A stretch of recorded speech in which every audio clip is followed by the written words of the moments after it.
So let me just get it straight. I just ran my first major marathon, the Berlin Marathon. I finished 15th, took nearly 3.5 minutes off my PB to run 2:25:47. I ran a half marathon PB in the second half of the race, and I'm now ranked 9th on the UK all-time list for the marathon. What? I'm gonna try and break down what's just happened and what led up to this point in today's video, recapping my experience at the Berlin Marathon. Bear with me, it's only just happened. This video comes out a couple of weeks later. Hopefully, I'm basking on a beach somewhere in Greece. It's been a whirlwind, and I can't wait to take you through it, and I can't wait to have this video to look back on in the future when I'm not running anymore maybe, and this is all just a crazy memory. Let's do it. I'm also very restless because it's day 2 of no running post-marathon. I'm resting up. My legs are quite sore, but I'm in a bit of a funk because I'm out of my routine where I don't exercise at some point in the morning. I've not left the flat yet today. It is nearly 2 p.m, so I'm gonna go outside and I'm gonna take you with me through the city whilst I film this video. It might be a little bit chaotic, but we like a bit of chaos, don't we?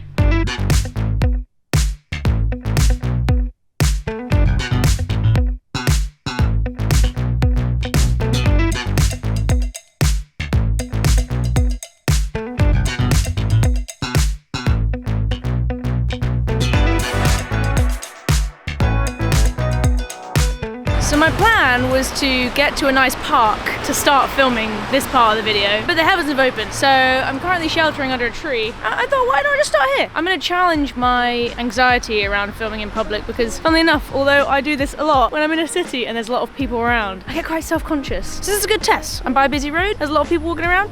It's fine, no problem. So I thought I'd set some context before talking about the race. In case you're new here and you haven't followed my videos throughout the summer, the training block for this marathon looked a little bit different to what I've done in the past. It's my 4th marathon and I changed coaches back in March. So I started working with John Green, who's based out in Flagstaff. Hence, I spent most of this training block at Flagstaff. I was there for just under 10 weeks in the end. I came home 2.5 weeks before the marathon, so the bulk of the taper. And altitude training has worked really well for me in the past, but this was the longest stint that I've ever spent at altitude, which was new thing number 1, or I guess new thing number 2, new coach, spending almost 10 weeks at altitude. We also upped my volume, new thing number 3. I hit new biggest mileage weeks in this training block. In the Houston block that I did in January, I'd hit 100 point something as my max week, but I'm pretty sure my average was more like 80 to 85. And this time around, we hung out around that kind of 95 to 100 mile mark for quite a while. My biggest week was 108 miles, which actually felt pretty good. The tough part was kind of ramping up to 100 because starting this block, I had spent a good 8 weeks doing track racing. That was kind of what came straight before this marathon block. I took one down week after running the 5,000 meters at the British Champs. Ran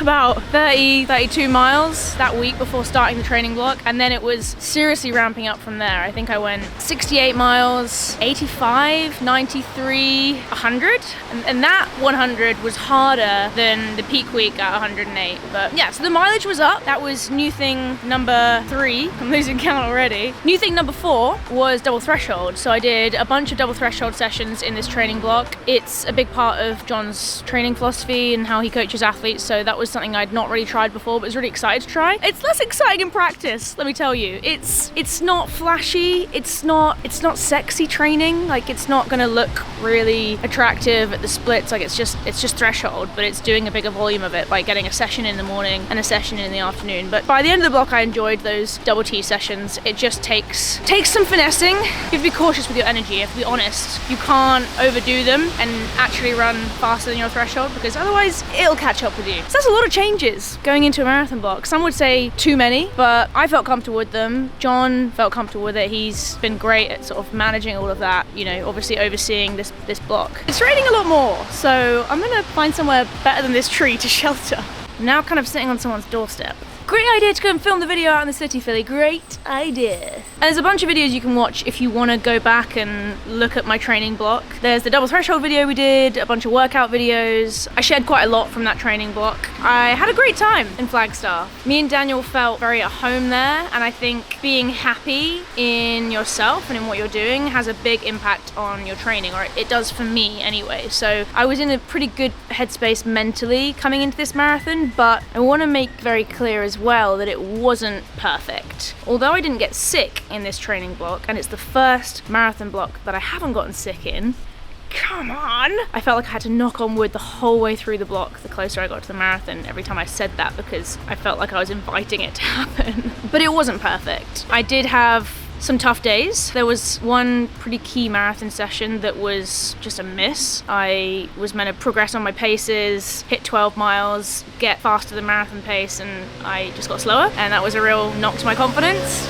I got poison ivy on my leg, which was really annoying. Never experienced that before. That was a whole whirlwind, and it didn't interfere with training too much, but it did stop me from sleeping because it was so itchy. I had a really tough time leading into Falmouth as well, the race that I did partway through the block. My mental health just took a bit of a dip the days leading into that race. I think partly due to getting used to having my natural cycle again and getting used to what those hormonal changes mean for me and how I kind of react to that. And that was really difficult because I didn't feel myself going into that race the day before. I was super emotional, really down, anxious, verging on depressed. It was really horrible. And I also was nursing an Achilles issue for two-thirds of this block. It kind of cleared up after the poison ivy incident. That was really worrying because I didn't know if it was going to stop me from training, let me get as far as the race day. So that's me trying to make clear that although Sunday was amazing and a near perfect day, you can get to that without having a perfect training block. And until it happens, I'm here to say that the perfect training block doesn't exist. There's always going to be hiccups that come up in a marathon block and try and trip you up, and you just have to adapt and mold and tweak things and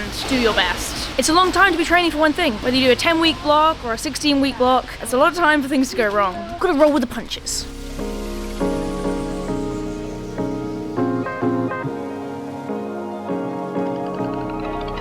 I've just seen the blue striped lines on the ground as I crossed the road up there. The lights were just changing to be green, so I couldn't stop, but I'm intentionally now walking down the road in the direction that the lines were to see if I can quickly nip out and get a shot. Because what that means is I ran down this road on Sunday pretty fast. Do I remember it?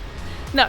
I will say that a lot of the course in Berlin looks exactly the same. There's not a whole lot around you that's like distinctive or that you can pick out. Not that you're really paying attention to that, of course, anyway, but I can see the blue lines. Right, let's try and not get run over. It's not worth it. It is quite a busy road. There they are. Blue lines.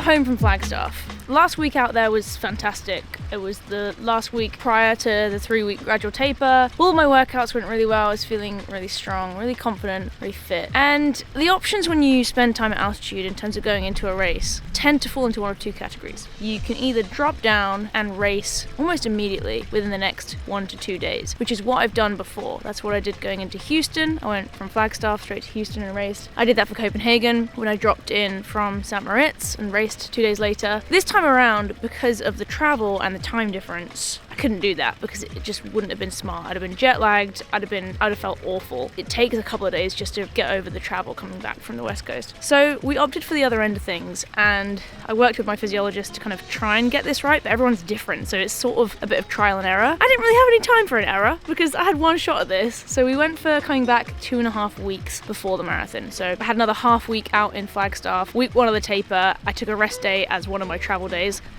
The worst type of rest days because you don't actually get to rest, you're just not running that day. And I was a bit nervous how I was going to feel. The first workout I did was 2 days after coming down, and I know I feel good 2 days after coming down from altitude from experience, and I had the workout of my life. Honestly, it was such a confidence boost, and it was a rerun of the workout that I'd kind of failed at during the block. So that was a huge confidence boost. 12 miles, averaging 5:36 pace, I think, which is bang on goal marathon pace, and I was picking it up, so I started off at 5:50 minute miling and ended up finishing on a 5:17, I think. Here's the splits from that session. Such a confidence boost. I was feeling great, and I thought, yes, this is going to be the taper where I feel good. Not the case. I felt good for that session, which was the confidence boost I needed, but then what tends to happen in the in-between period of the 2 days coming down, you feel good, 2.5 to 3 weeks later, you feel good. In between that time, having come down from altitude, most people have a bit of a dip where you feel like trash. Sometimes your breathing's a little bit off. For me, it was my body, and something hurt every day. It was a different thing that hurt. It wasn't consistent, and I was like going out for a run thinking, what's gonna hurt today? Who knows? It's a surprise. So that was fun. Not. And that really honestly tested me, because that was 2 weeks pretty much of waiting for my body to catch up with my lungs and waiting to feel good and worrying that I'd overcooked it. You're constantly worrying in the taper anyway that something's going to go wrong, but it felt like everything was going wrong. And at one point I actually thought I had a potentially marathon ending injury. I had a pain come out of nowhere in my quad on a session that was about 10 days out from the marathon. So I stopped the session. I thought, it's not worth it. This pain hasn't appeared anywhere else in the block. It's sudden, it's worrying. And I thought I had a stress fracture in my femur, and turns out when I saw my physio a couple of days later, it was diagnosed as probably a bit of cramp in the session that I then ran on for another rep and probably made worse and turned into a very itty bitty tiny weeny little strain in my quad. He needled it, went pretty deep on the soft tissue and told me I was going to be fine, but I was panicking in the taper. It wasn't enjoyable. I made a video documenting the taper and trying to help you guys get through the taper too, so if you're preparing for a marathon, go and watch that, but just know that most of the time the taper feels awful, but that doesn't dictate how the marathon goes, because I think I felt awful in every single taper I've done, and I've also PB'd in every marathon I've done, so it's a good sign if the taper feels bad.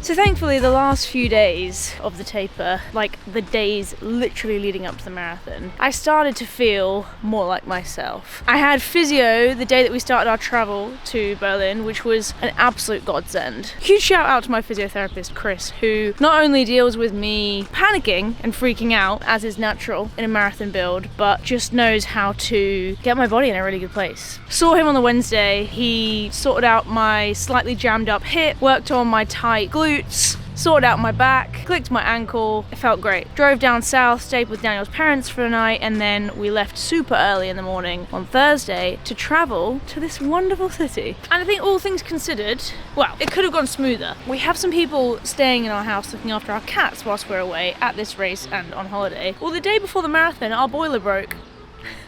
Of the things that could go wrong, that wasn't on the list of things I was worrying about, but it did stress us out a little bit, because it's kind of hard to sort that out when you're about to go to bed and run a marathon the next day and in another country. So that was a little bit annoying, a bit stressful. Coach John, who also obviously came out to watch the race as well, managed to book his flights for the wrong weekend. So I can remember asking him to send me his flight details, because I was like, oh, I just want to know what time you're arriving to make sure we're here for you. He sent me screenshots for flights that were for the 4th to the 8th of October. And I said, John, do you have plans to come to Berlin the weekend after the marathon? Or have you booked the wrong flights? So that was a little minor curveball as well. Obviously we sorted it in the end. And then you're just waiting, aren't you? It was like, you're in the waiting area, I'm ready to do the thing, I feel as tapered as can be, and you just gotta kill time and try and not ruminate an unhelpful amount, which is really difficult. John's advice was to set aside 5-10 minutes a day to consciously think about the race, and set aside that time and decide, this is when I'm gonna think about the race, do some visualization, spend that time doing things that are helpful. And I think I just constantly thought about the race for 48 hours non-stop, like including when I was sleeping, because I had nightmares about missing the start line. It's funny how our brains work against us sometimes. But the important thing was my legs were feeling good. The last shakeout was done on Saturday morning. I went out for my standard pre-race 4 miles, nice and easy, with some drills and strides thrown in there, pretty similar to what I would do straight before the race after my warm-up, just to get some stimulus in the legs, get them moving a little bit, and then fester for another 24 hours before actually being able to do the thing.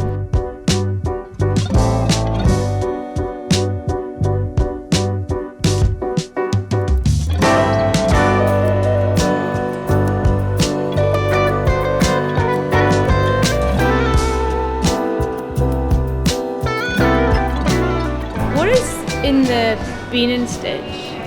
Okay, Can I get one of those, please? Takeaway, but I will have some here. Take some back.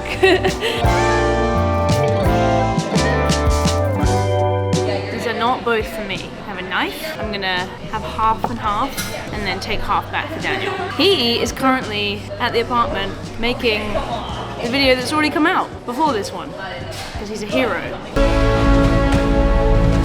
And he will be so happy for me to come home with donuts.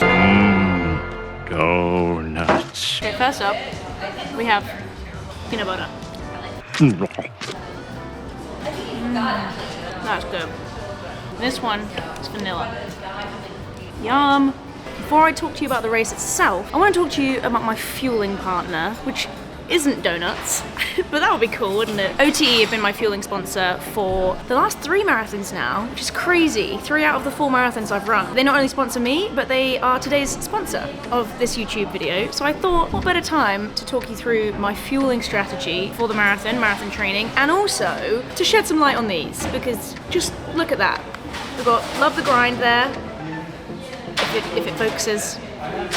Phily on the other side. These bottles are pretty special, and OTE made this happen before the race so that I have my own individual personal bottles out on the course, and I'm kind of sad that I had to throw them away. Each bottle every 5k, after I've used it, I just toss it to the side of the road and I don't get to keep them, but I do have a couple spare which I'm going to treasure because I think they're just so cool. And they actually have, I think, 500 of these limited edition one-of-a-kind bottles on their website, which is linked at the top of the description. It's otesports.co.uk. They also have a EU website, so it's not just limited to people in the UK. And you can get your hands on one of these bottles if you're quick. And you can also get one of these bottles as part of one of the bundles that they're offering, which are basically my favorite OTE products. I use the super carbs in the bottles during the race. The blackcurrant is what I went for this race. 80 grams of carbs in a 500ml bottle. That's what I'll use during my long runs when I'm practicing, during my workouts to make sure that I'm fueled and I've got carbs coming in. I also drank a bottle the day before the race as part of my carb loading because 80 grams is a nice hit of carbs. And all my other favorites are in those bundles too. My favorite flavors of the Anytime bars, my favorite Hydra tabs. I love the pineapple. I get through them so quickly. My favorite flavors of their gels, and also my go-to recovery protein, which is the chocolate soya. That's what goes in my protein shaker after pretty much every workout and long run that I do. I really can't sing their praises enough. I love their products, but I also love them as a company. They've supported me for a long time now, and it feels really special to have a brand that's willing to work on something like this, but also buy into what we're doing on this YouTube channel and what I'm shooting for as an athlete. Go check it out if you're interested in getting some of their products or getting your hands on one of these bottles. Head over to the OTE website and you can still use my discount code, which is OTE-Phily20. That gets you 20% off, and it gives me a small kickback as well from all of the sales. Huge thanks to OTE for sponsoring this video, but also supporting me as an athlete. You guys are legends. This is either going to be a fantastic idea or a terrible one. Wish me luck.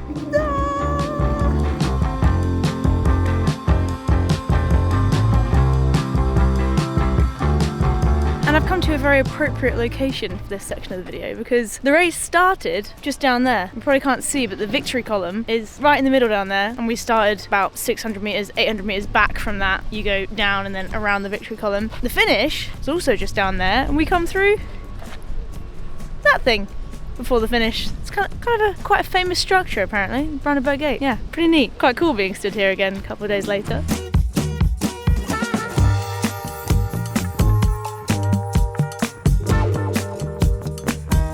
It genuinely feels mad to be stood here, looking at the blue lines on the ground.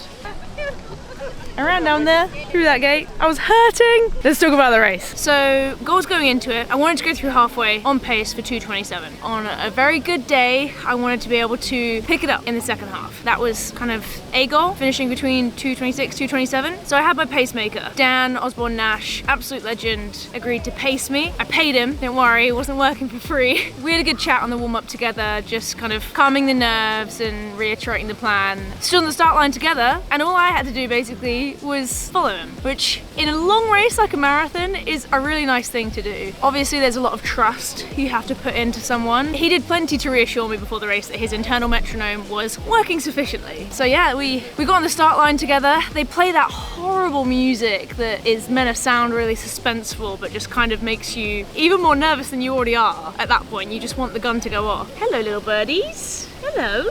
Oh, now they're all leaving. Bye guys. So the gun went off and it was a little bit busy. It always is at the start of these marathons, and obviously I've never done a major before, so it was on a new level, but obviously being kind of 3 rows of people back from the start, it's not too bad, and all I had to do was fall in line and follow Dan. I did that for pretty much the entire race, but breaking it down, I'd say the first 5k, even the first 10k just went like that. It went so quickly, and because I've got my drinks, I have a bottle at the elite drink stations, which are every 5 kilometers. Those are my checkpoints, if you like. So the first one coming up, just 5k into the race, 3.1 miles. It feels like you've hardly gotten started because you've been running for what, 17 minutes and change. So that flew by, 10k flew by. I felt really, really good. Felt super relaxed. It was a little bit breezy and I was shielding as much as I could from that behind Dan, but the first 10k was pretty uneventful, apart from the fact that we were a little bit slow, but I was looking at the splits coming up on my watch and seeing the times on the clocks, which they have every 5k, and I wasn't worried about it because in a marathon, if you're gonna run a little bit slower than your goal pace, the best place to do it is at the start, in the first 5k, in the first 10k, because you can always catch that time back up, but if you do it the other way around, you make it a lot harder for yourself. I wasn't worried about that extra time that we had at that point.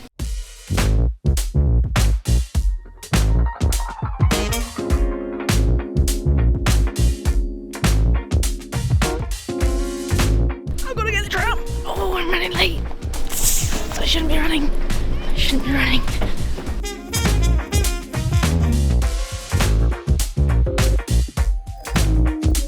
I also feel like I should have mentioned from the get-go, from the gun, the support out there on the course. Firstly, in general, for the athletes, there was a lot of spectators. I didn't expect any less because it's a major and it's a European marathon in a big city. People just know how to come out and support. It was similar at Copenhagen, but it was on another level. And the support for me was unreal. So incredible. I really didn't expect that many people out there to be cheering my name and cheering Love the Grind. I saw loads of Love the Grind signs. I saw a bunch of people in my t-shirts, people really excited to see me and to cheer me on. I can't remember exactly where it was, somewhere between sort of 5k and 10k. The whole race kind of blurs into one, but I remember Dan turning to me and going, "This is a little bit ridiculous here." It was surreal. I have a band of cheerleaders out there, so if you're one of the people cheering for me and you're watching this video and you're a subscriber, thank you so much, because it really helps. It's performance enhancing. I have an unfair advantage out there. Which reminds me, if you're watching this video and you're not a subscriber, please hit the subscribe button if you enjoy these videos, because we're trying to hit 100k this year, and it actually looks like it might happen by the end of the year, but we're still looking for, at the time of filming, about 16,500 of you to press that button, so consider it.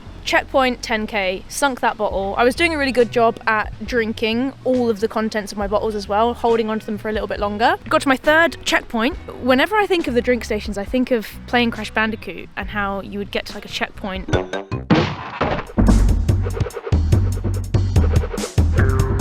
And that would mean that you're sort of safe. If you die, you'd come back to that point. And obviously in the marathon, that's not the case, but got to 15k, no dramas. Although I was kind of fighting for room a little bit, and I really feel for people further back in the race because it's so busy. There was 53,000 people that raced at the weekend, and I'm sure further back it's a lot more congested. I heard stories of other people getting shoved and pushed around, which is obviously not nice, but I got tripped a couple of times, didn't go down, but I was trying to really track Dan, especially when it was windy and I wanted to just sort of tuck in. And we had a great group, which is helpful to work off, but there were people that were kind of trying to track him too, or like take up the space that I was kind of owning in the road, which was a little bit frustrating at times. Obviously I was the only female in my group. There's a group of like 20 guys and I'm quite small, so sometimes I'm sharpening the elbows and trying to poke them out. But got to 15k, sunk that bottle, no dramas. And then I was working out in my head where we were at pace-wise, and I knew that for roughly 2:27 we were looking at 17 minutes and 23 seconds per 5k. So, and And you can occupy yourself for quite a while doing maths, because I worked out what it was through 10k, 34, 46, and then I was working out what it was through 15k. Obviously, the half marathon mark is a really obvious one, 21k, going at 2:27 pace. We want to go through in 73:30, or an hour, 13 minutes and 30 seconds. I knew that we were a little bit off, obviously from the 10k mark, but once we got to 21k, the half marathon, we were a little bit more off. So there was a slower mile in there. I think it was mile 11, where I ran like a 5:40 as a bit of an anomaly, and we went through halfway in 73:40, which is only 10 seconds. That would take me through to the finish if we carried on that pace in 2:27:20. I was conscious of that. I was also feeling pretty good. So it was at that point where I followed through with the A goal of the plan, and I turned to Dan and I said, let's squeeze the pace, which scared me a little bit to say, because I ummed and ahed about waiting till 25k, but I thought, no, let's start working at it now, because, you know, 4 more k at that pace will be another few seconds in the bag. And I said, let's clock down to 2:26 pace, which is only 2 seconds per mile faster. It's not going to be hugely noticeable. And he said, all right, let's do it. And it wasn't until after the race, actually, that he told me he was a bit worried when I said that, because he thought, oh, it's a bit early. Spoiler alert, it wasn't too early. But I did remember checking myself at around 24, 25k, because, and I don't know if this was just psychological, because I'd said, let's pick it up. And then I was maybe thinking about it a little bit more and thinking, how do I feel? How do my legs feel? How does this effort feel? And I worried that we had started too quick, started to bring the pace down too early on. And I was this close to saying to him, actually, let's back off to where we were again for a couple of k, but I didn't. And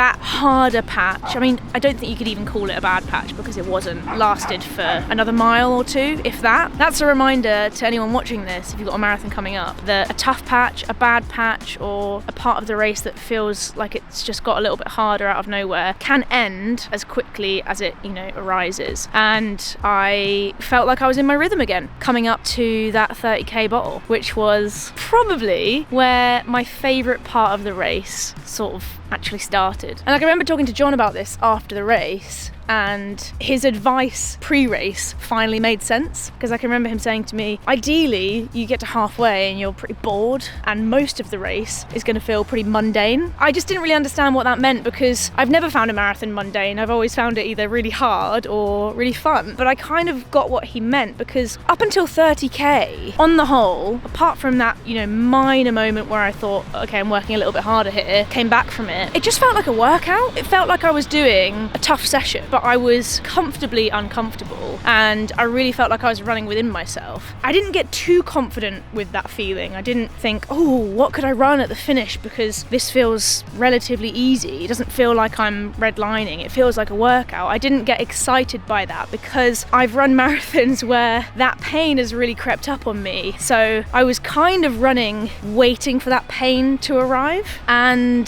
it just wasn't arriving. So by 30k, I took that as a really big confidence boost going through that checkpoint. And from then on, where we were picking up the pace even more, me and Dan weren't necessarily communicating that much about it. He was kind of feeding back that we were running this pace, you've now clocked down to 325k's, you're running 5:22 minute miling, that was a 5:30 mile, that was a 5:28 mile. I didn't have to say to him, let's run this pace. I think he could just tell that I was feeling pretty good, because I went from tracking him and sheltering from the wind to kind of being on his shoulder and being next to him, because I was just kind of chomping at the bit to pick it up. Then at this point, the crowds were getting a little bit denser and a little bit louder, and everyone was getting a little bit more excited. And I can remember going past Ben, actually, on the course. Shout out, Ben is running at around 32, 33k, I think. He was obviously having a really tough day. I tried to cheer him on as I went past. He told me he was done, and I carried on down the road. We were passing a lot of people that I think probably went out too hard, or it just wasn't their day. That was giving us momentum. The crowds were getting louder. And then when I got to, I think it was sort of 35, 36k, it's really hard to sort of pinpoint where these points were, because the whole race becomes this kind of strobe light blur. Everything's happening so quickly and you're also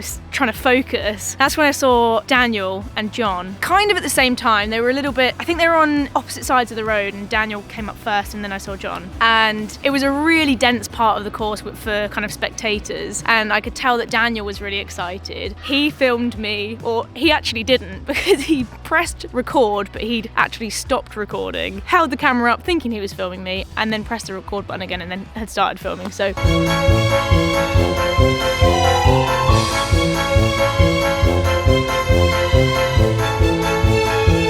missed what was a really cool interaction of him screaming at me and me screaming back going, come on, because I was just buzzing and I felt unreal. And then I passed John and I can remember seeing him screaming in my face and saying, 225, let's f***ing go. That's when I knew how much we were picking it up. That was really exciting, but it was also a little bit scary because I thought, we've picked it up enough from 227 down to 226 that we've now dipped under 226, and I don't know how close we are to 226 because you don't want to be hovering on the edge of 229, 58, 59 because that leaves the window for something to happen and then your time is 226. So that's when Dan turned to me and said, we can go for 225 if you want. And I said, let's do it. There was one more fairly quiet part of the course, which is in a really cruel place. I don't know why it's quiet. It must just be hard for spectators to access. Perhaps we come kind of out of the city centre a little bit before coming back in. And that was around 37k, which is a really annoying time because you've got 5k to go. You need that support. But I was in a really good rhythm and I felt really good at that point. I still wasn't hurting. Like my legs didn't hurt. And aerobically, I was in a fantastic rhythm. I just felt like I was flowing. Dan was being incredible at cheering me on as well as pacing me, telling me what pace we were running, telling me to keep it up, you're doing amazing, let's go Philly. And it was shortly after that my legs did start to hurt. It was with about 2 miles to go, so sort of 38, 39k. But thankfully at that point, the crowds had come back, the noise had picked up again. And when you start hurting with 2 miles to go in a marathon, you've judged it right. You can battle through that pain for that length of time. My muscles were starting to tighten up. I could feel that pain coming in. But in all honesty, if I didn't reach that level of discomfort in a marathon, I would probably finish feeling a little bit disappointed that I hadn't left it all out there. And very similar to Copenhagen, actually, it was that last sort of 10 minutes that it was genuinely painful. I can run for 10 minutes. That's 2 miles. Before you know it, it's 3k, then it's 1.5 miles. The distance is clocked down so quickly and you can just tick off the minutes and you know that eventually you're going to turn that corner and see the Brandenburg Gate and know that you've just got to gas it to the finish. And I'm going to pull my splits up here because I think it's quite interesting. This will give some context to some earlier parts of the recap too. This is from the official timing, so actually these paces are all in minutes per kilometre. So all of you metric people, we're going to be converting to the old style measurements today for a little bit of balance. So going back to the first 5k, I went through in 17:34, which is 3:31 minutes per kilometre. 5k to 10k was 15:22, 3:29 per kilometre. 10k to 15k was 17:26. So we'd slowed a little bit down to 3:30 per k, but that whole first half really so close. We're locked in, averaging 3:29 per k and going through in 73:40. The next point at which I get the 5k splits back is from 25 to 30k because we've got the half on here, so it gives you like a 3 point something k split. From 25 to 30k, I ran 17:15 for the 5k. The next 5k was 17:10, and my last full 5k, not the last 5k of the race, but from 35 to 40k, I ran a 16:53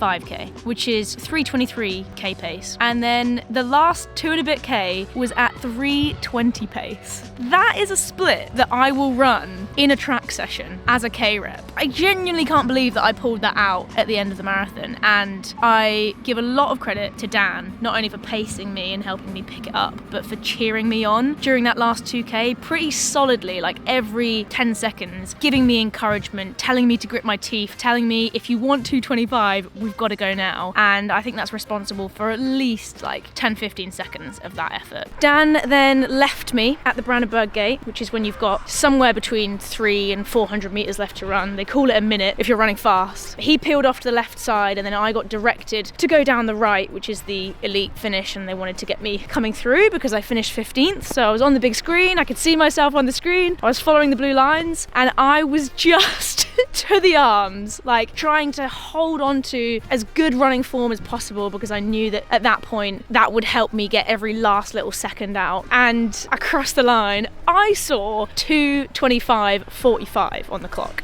I don't know about you guys, but if we have a look at some pictures and slow things down, I thought I ran 2:25:45. The official time was 2:25:47. You never can tell with these chip timings. I was also 3 rows back from the start, so I didn't cross the start when they started that clock. But you know what? Nearly 3.5 minutes off my PB. The feeling you get when when you finish a marathon like that. When you finish any marathon, you know, I was pretty disappointed after Houston, but I still had that feeling of elation when I crossed the finish line. Probably more relief at Houston, to be honest. But when you cross that line, every tough moment in the block, every day that you've had to kind of pull yourself up and keep going, or that you've doubted yourself, just becomes really worth it, and it's super satisfying when it all comes off. I'd be rich if I could bottle that feeling. There's nothing like it. It's really, really special. If you haven't run a marathon yet, I'd highly recommend it. It's really hard, but crossing the finish line's great.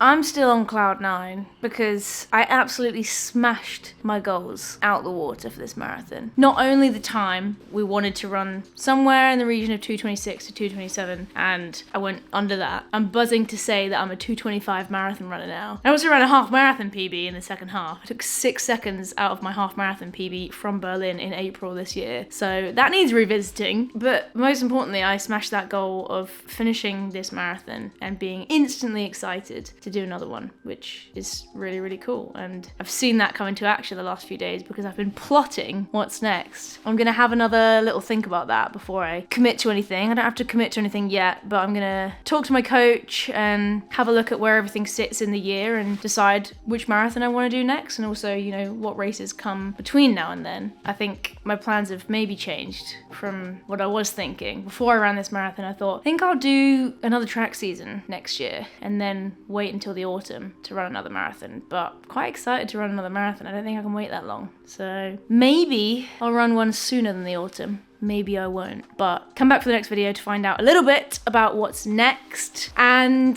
thank you for coming along for the ride. If you've been here for this training block, if you've been here for longer, if you've just arrived today, thanks for watching these videos and for supporting me, because it feels really cool to do this with so many people behind me. I feel really lucky and really grateful to be in the position that I'm in. It's very cool. It's a pretty cool job, this. I think I'll keep it. Love the grind.